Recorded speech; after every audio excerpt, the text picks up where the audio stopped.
অভিবাসীদের বিরুদ্ধে অভিযানের প্রতিবাদে বিক্ষোভে উত্তাল যুক্তরাষ্ট্রের লস অ্যাঞ্জেলেস শহর। রবিবার টানা তৃতীয় দিনের মতো বিক্ষোভ করছেন আন্দোলনকারীরা। তাদের ছত্রভঙ্গ করতে কাঁদানে গ্যাস ও রাবার বুলেট ছুড়ছেন আইন শৃঙ্খলা রক্ষাকারী বাহিনী।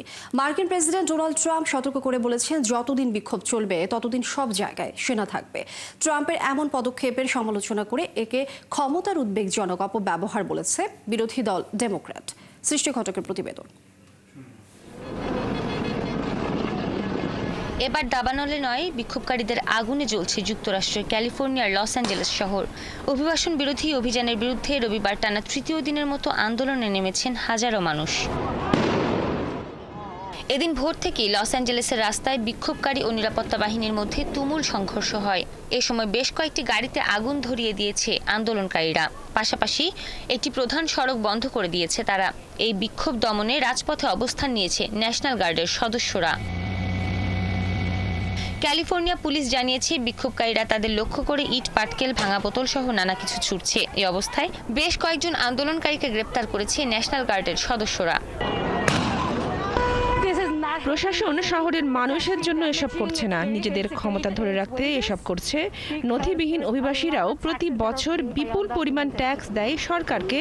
তারা এখানে এসে নিজেদের পরিবারের জন্য কঠোর পরিশ্রম করে। তারা কোনো সন্ত্রাসী নয় যে এভাবে গ্রেপ্তার করতে হবে।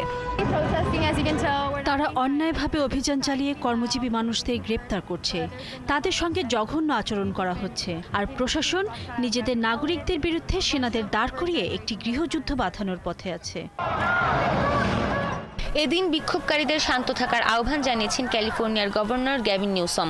বিক্ষোভকারীদের সহিংসতা এড়িয়ে শান্তি বজায় রাখার জন্য আইন শৃঙ্খলা বাহিনীর প্রতি শ্রদ্ধাশীল হওয়ার আহ্বান জানিয়েছেন তিনি। এদিকে মার্কিন প্রেসিডেন্ট ডোনাল্ড ট্রাম্প সতর্ক করে বলেছেন, বিক্ষোভ অব্যাহত থাকলে সব জায়গায় ন্যাশনাল গার্ড মোতায়েন থাকবে। বিক্ষোভকারীরা সহিংস হচ্ছে, যা কখনোই মেনে নেওয়া হবে না। যদি দেশের জন্য কোনো পরিস্থিতি বিপজ্জনক হয়ে ওঠে, তাহলে নিরাপত্তা বাহিনী আরও কঠোর অবস্থানে যাবে।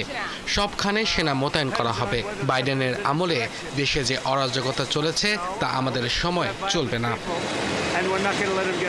ট্রাম্পের এমন পদক্ষেপের সমালোচনা করেছে বিরোধী দল ডেমোক্র্যাট পার্টি। এটিকে ক্ষমতার উদ্বেগজনক অপব্যবহার বলেছে তারা।